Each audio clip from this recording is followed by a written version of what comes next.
ನಾವೆಲ್ಲ ನಮ್ಮ ಸಲಹೆ ಜನರಲ್ ಆಗಿ ಏನು ಕೊಟ್ಟಿದ್ದಿದೆ ಅಂದರೆ ಕಾನೂನು ಸುವ್ಯವಸ್ಥೆ ಕಾಪಾಡಲಿಕ್ಕೆ ಇವತ್ತು ಸರ್ಕಾರ ಆಗಲಿ ಗೃಹ ಸಚಿವರು ನಮ್ಮ ಪೊಲೀಸರು ಹಗಲಿರುಳು ಶ್ರಮ ಮಾಡ್ತಾ ಇದ್ದಾರೆ. ಇವತ್ತು ಇಂಥ ಪರಿಸ್ಥಿತಿಯಲ್ಲಿ ಯಾರ್ಯಾರು ಅಪರಾಧಿಗಳಿದ್ದಾರೆ ಅವರಿಗೆ ಮಟ್ಟ ಹಾಕುವಂಥ ಒಂದು ಕೆಲಸ ನಡೀತಾ ಇದೆ.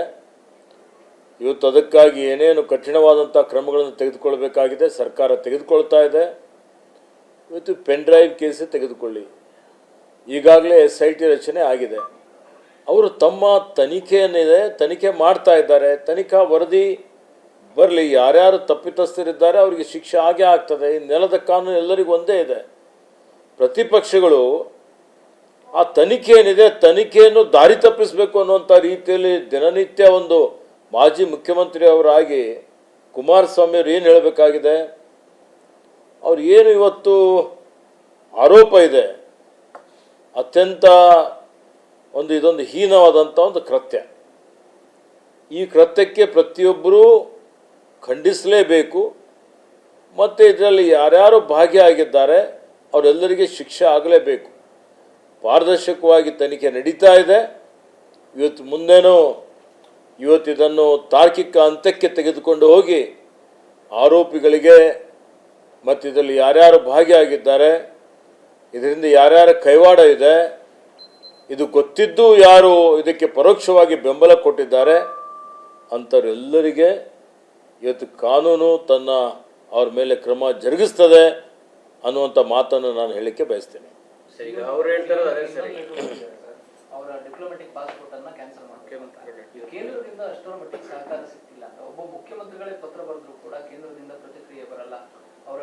ನೋಡಿ, ಎಷ್ಟೊಂದು ಗಂಭೀರವಾದಂಥ ಪ್ರಕರಣ ಇದು ಇದೆ ಅಂತ ಹೇಳಿದರೆ ಕೇಂದ್ರ ಸರ್ಕಾರ ಸ್ವಯಂ ಪ್ರೇರಣೆಯಿಂದ ಅವರ ಡಿಪ್ಲೊಮ್ಯಾಟಿಕ್ ಪಾಸ್ಪೋರ್ಟ್ ಏನಿದೆ ಅದನ್ನು ರದ್ದು ಮಾಡಬೇಕು. ಅವರಿಗೆ ಇಂಟರ್ಪೋಲ್ ಮುಖಾಂತರ ಈಗಾಗಲೇ ಅವ್ರ ಮೇಲೆ ಇವತ್ತು FIR ದರ್ಜ್ ಆಗಿದೆ. ಸಂತ್ರಸ್ತೆಯರು ಇವತ್ತು ದೂರು ಕೊಟ್ಟಿದ್ದಾರೆ. ಈ ಒಂದು ಪ್ರಕರಣದಲ್ಲಿ ಜನರಲ್ಲಿ ಮಹಿಳೆಯರಲ್ಲಿ ಒಂದು ವಿಶ್ವಾಸ ಮೂಡಿಸುವಂಥ ಕೆಲಸ ಆಗಬೇಕು ಅಂತ ಹೇಳಿದರೆ ಇವತ್ತು ಇಂಟರ್ಪೋಲ್ ಮುಖಾಂತರ ಅಪರಾಧಿಯನ್ನು ಅಲ್ಲಿಂದ ಕರ್ಕೊಂಡು ಬಂದು ಕಾನೂನಿನ ಪ್ರಕಾರ ಕ್ರಮ ಜರುಗಿಸುವಂಥ ಒಂದು ಕೆಲಸ ರಾಜ್ಯ ಸರ್ಕಾರ ಮಾಡ್ತಾ ಇದೆ. ಅದಕ್ಕೆ ಕೇಂದ್ರ ಸಹಕಾರ ಮಾಡಬೇಕು ಅಂತ ಹೇಳಿ ಒತ್ತಾಯ ಮಾಡ್ತೇನೆ. ಸರ್, ಈಗ ಅವರು ಬಿಜೆಪಿ ಅವರು ಆ ಪತ್ರದ ವಿಚಾರವಾಗಿ ಒಂದು ರಿಯಾಕ್ಟ್ ಮಾಡಿದ್ದಾರೆ. ಸಂತೆಯಲ್ಲಿ ಪತ್ರ ಬರೆಯೋದಲ್ಲ, ಕಾನೂನುಗಳನ್ನ ತಿಳ್ಕೊಂಡು ಮಾತಾಡಬೇಕು CM. ಅದ್ರ ಏನು ಅರ್ಥ ಅಂತ ಹೇಳಿ ಅವರು ಉತ್ತರ ಕೊಡಲಿ. ಅವ್ರು ಏನು ಹೇಳ್ಬೇಕಂತಾರೆ ಅವರು?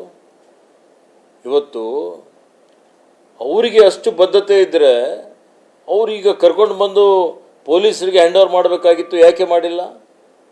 ಸುಮ್ಮನೆ ತೋರಿಕೆಗೆ ಮಾತ್ರ ಬಾ ಅಂದರೆ ಆಯಿತಾ? ಇಷ್ಟೊಂದು ಇವತ್ತು ಗಂಭೀರವಾದಂಥ ಒಂದು ಪ್ರಕರಣ ಆಗಿದೆ.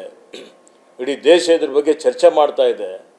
ಇಂಥ ಪರಿಸ್ಥಿತಿಯಲ್ಲಿ ಇವತ್ತು ಇದನ್ನು ದಾರಿ ತಪ್ಪಿಸುವಂಥದ್ದು, ಇವತ್ತು ಜನರ ಗಮನ ಬೇರೆ ಕಡೆ ಸೆಳೆಯುವಂಥ ರೀತಿಯಲ್ಲಿ ಪ್ರತ್ಯಾರೋಪಗಳನ್ನು ಮಾಡುವಂಥದ್ದು, ಇವತ್ತಿದು ಕಾನೂನಿಗೆ ಮಾಡಿದಂಥ, ಜನರಿಗೆ ಮಾಡಿದಂಥ, ಮಹಿಳೆಯರಿಗೆ ಮಾಡಿದಂಥ ಒಂದು ಅಪಮಾನ. ಅರ್ಥ ಮಾಡಿಕೊಳ್ಳಬೇಕು. ಕಾನೂನು ತನ್ನ ಕೆಲಸ ಮಾಡಲಿ ಅಂತೇಳಿ ಅದಕ್ಕೆ ಎಲ್ಲರೂ ಸಹಕಾರ ಮಾಡಬೇಕು ಅಂತೇಳಿ ಒತ್ತಾಯಿಸ್ತಾನೆ. ಈ ಪ್ರಕರಣದಲ್ಲಿ ಎಲ್ರಿಗೂ ಶಿಕ್ಷೆ ಆಗಬೇಕು, ಎಲ್ಲರೂ ವಿರುದ್ಧ ಕ್ರಮ ಆಗಬೇಕು ಅಂತ ಇದೀವಿ. ಪೆನ್ ಡ್ರೈವ್ ಲೀಕ್ ಮಾಡಿದ್ದು ಕೂಡ ಅಷ್ಟೇ ಅಪರಾಧ ಅಲ್ವಾ? ಅವ್ರ ಮೇಲೆ ಯಾಕೆ ಕ್ರಮ ಆಗ್ತಾ ಇಲ್ಲ ಅಂತ ನೋಡಿ. ಅವ್ರನ್ನ ಬಂಧಿಸಲ್ಲ, ಅವ್ರು ನೋಟಿಸ್ ಕೊಟ್ಟರು ಬಂಧನ ಆಗಲ್ಲ.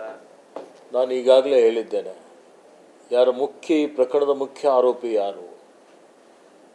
ಮುಖ್ಯ ಆರೋಪಿಗೆ ಶಿಕ್ಷೆ ಆಗಬೇಕಾ ಆಗಬಾರ್ದು ಹೇಳಿ? ಮುಖ್ಯ ಆರೋಪಿಗೆ ಶಿಕ್ಷೆ ಆಗೋದರ ಜೊತೆಯಲ್ಲಿ ಇವತ್ತು ಯಾರ್ಯಾರು ಕಾನೂನು ಉಲ್ಲಂಘನೆ ಮಾಡಿದ್ದಾರೆ ಇದರಲ್ಲಿ ಅಂಥವ್ರೆಲ್ಲರ ಮೇಲೆ ಕ್ರಮ ಆಗಲಿ ಅನ್ನುವಂಥದ್ದೇ ಎಲ್ಲರ ಅಭಿಪ್ರಾಯವೂ ಇದೆ. ಅದಕ್ಕೆ SIT ರಚನೆ ಆಗಿದೆ. ಕಾನೂನು ರೀತಿಯ ಕ್ರಮ ಆಗೇ ಆಗ್ತದೆ. ಯಾಕೆ ಶಂಕೆ ಮಾಡ್ತಾ ಇದ್ದಾರೆ? ಗೊತ್ತು ಈ ಪ್ರಕರಣ ಕಾನೂನಿನ ಚೌಕಟ್ಟಿನೊಳಗಡೆ ನಡೀತಾ ಹೋಗ್ತಾ ಇತ್ತು. ಎಲ್ಲ ಶಿವರಾಮೇಗೌಡ ಮತ್ತೆ ದೇವರಾಜೇಗೌಡರ ಆಡಿಯೋದಲ್ಲಿ DCM DK ಶಿವಕುಮಾರ್ ಅವರು ಮಾತನಾಡಿರುವಂತಹ ಒಂದು ವಿಚಾರ ಇಟ್ಕೊಂಡು ಇಡೀ ಪ್ರಕರಣ ರಾಜಕೀಯ. ಈಗಾಗಲೇ ಮಾನ್ಯ DK ಶಿವಕುಮಾರ್ ಅವರು ಬಹಳ ಸ್ಪಷ್ಟವಾಗಿ ಹೇಳಿದ್ದಾರೆ, ಇದಕ್ಕೆ ನನಗೆ ಯಾವುದೇ ರೀತಿಯ ಸಂಬಂಧವಿಲ್ಲ ಅಂತ ಹೇಳಿ. ಅದಕ್ಕೇನು ಮುಖ್ಯವಾದಂಥ ವಿಷಯ ಏನಿದೆ? ದೌರ್ಜನ್ಯ ಮಾಡಿದಂಥವ್ರು ಯಾರು? ಇವತ್ತು ಅತ್ಯಾಚಾರ ಮಾಡಿದಂಥವ್ರು ಯಾರು? ಬೇಕಲ್ಲ ಅದು. ಅವ್ರ ಮೇಲೆ ಕ್ರಮ ಆಗಬೇಕು ಅನ್ನೋಂಥದ್ದು ಪ್ರತಿಯೊಬ್ಬರು ಒತ್ತಾಯ ಇರಬೇಕಾ?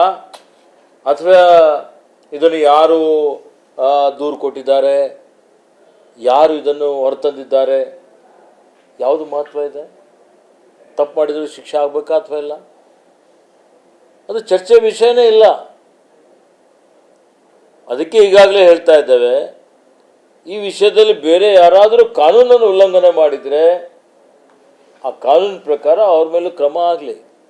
ಆದರೆ ಇವತ್ತು ಅತ್ಯಂತ ಹೀನಾಯವಾದಂಥ ಒಂದು ಕೃತ್ಯ ಇದೆ, ಹೀನಸ್ ಕ್ರೈಮ್.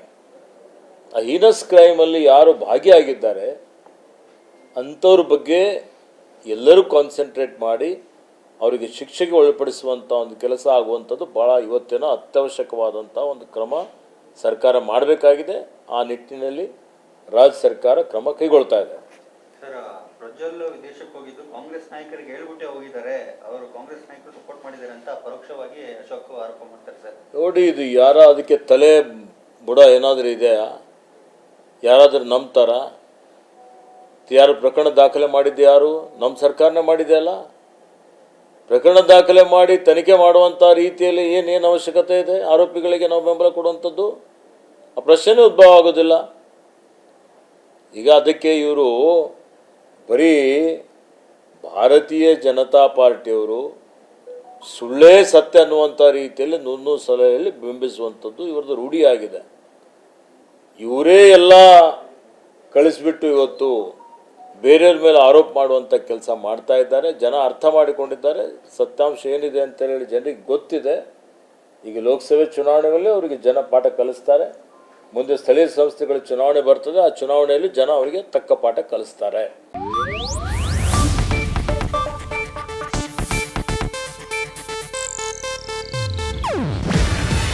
ಇದು ಏಷ್ಯಾನೆಟ್ ನ್ಯೂಸ್ ನೆಟ್ವರ್ಕ್ ಪ್ರಸ್ತುತಿ. ನೀವು ನೋಡ್ತಿದ್ದೀರಾ ಏಷ್ಯಾನೆಟ್ ಸುವರ್ಣ ನ್ಯೂಸ್.